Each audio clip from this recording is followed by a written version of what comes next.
Ini sah, saudara. Sah menurut hukum Indonesia, sah menurut peraturan FIFA, sah menurut semuanya. 前半の入りだったりとか、前からの守備とか、いろんな、課題があった中で、それを。おいおいおい、危ねえな。危険だよ、この中国っていうその国は。Aya Seweda keluar dari Jepang, siap bela Indonesia di ajang AFF 2024 nanti. Keputusan bersejarah Aya Seweda untuk membela Indonesia. Sepak bola Indonesia telah mendapat kejutan luar biasa dengan keputusan penting yang diambil oleh Aya Seweda, seorang pemain sepak bola berbakat asal Jepang. Setelah melalui proses panjang yang penuh dengan pembicaraan, pertimbangan, dan administrasi, Ueda memutuskan untuk meninggalkan Jepang dan menjadi bagian dari timnas Indonesia, siap membela Merah Putih dalam ajang AFF 2024 yang semakin dekat.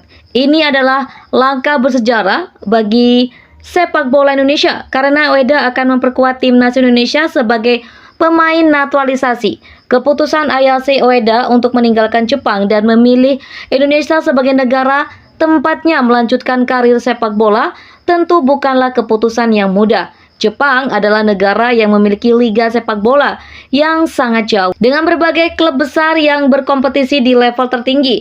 Namun Ueda memutuskan untuk menatap masa depan yang baru dengan timnas Indonesia, sebuah keputusan yang menunjukkan komitmen kuatnya dalam mengembangkan sepak bola di negara ini dan membela tim yang kini semakin diperhitungkan di Asia Tenggara. Kehadiran Ueda di timnas Indonesia diharapkan dapat membawa dimensi baru bagi permainan sepak bola Indonesia, terutama di lini depan. Sebagai seorang striker berpengalaman yang telah bermain di berbagai kompetisi internasional, Ueda akan menambah kedalaman skuad Indonesia yang sebelumnya berjuang keras untuk meraih hasil terbaik di turnamen-turnamen besar.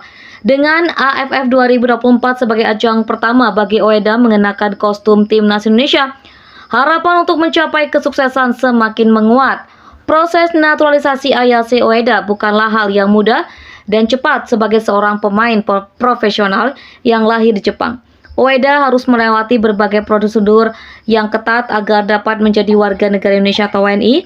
PSSI dan pemerintah Indonesia bekerja sama untuk memastikan bahwa proses administrasi berjalan lancar dengan tujuan untuk membuat Ueda menjadi bagian dari timnas Indonesia. Ini adalah bagian dari langkah besar Indonesia dalam mengembangkan sepak bola dengan membuka kesempatan bagi pemain-pemain berkualitas dari luar negeri untuk memperkuat timnas. Proses administrasi ini melibatkan banyak pihak, mulai dari PSSI, pemerintah Indonesia, hingga Federasi Sepak Bola Jepang. Ueda harus memenuhi berbagai persyaratan hukum dan regulasi yang berlaku agar dapat mendapatkan kewarganegaraan Indonesia. Selain itu, Ueda juga harus menjalani serangkaian tes dan verifikasi untuk memastikan bahwa ia memenuhi syarat untuk menjadi pemain naturalisasi di Indonesia. Meskipun prosesnya memakan waktu yang cukup lama, Ueda tidak pernah menunjukkan tanda-tanda keputusannya. Dalam berbagai kesempatan, Ueda selalu menyatakan bahwa ia sangat antusias untuk menjadi bagian dari timnas Indonesia dan memberikan kontribusi terbaiknya untuk sepak bola Indonesia. Setelah melalui berbagai tahap, akhirnya pada bulan-bulan terakhir ini, Ueda resmi menjalani sumpah WNI, menjadikannya sebagai bagian dari keluarga besar timnas Indonesia. Mengapa Aya Seweda memutuskan untuk meninggalkan Jepang dan memilih Indonesia sebagai negara tempatnya berkarir? Keputusan ini tentu menjadi pertanyaan besar bagi banyak penggemar sepak bola, terutama di Jepang.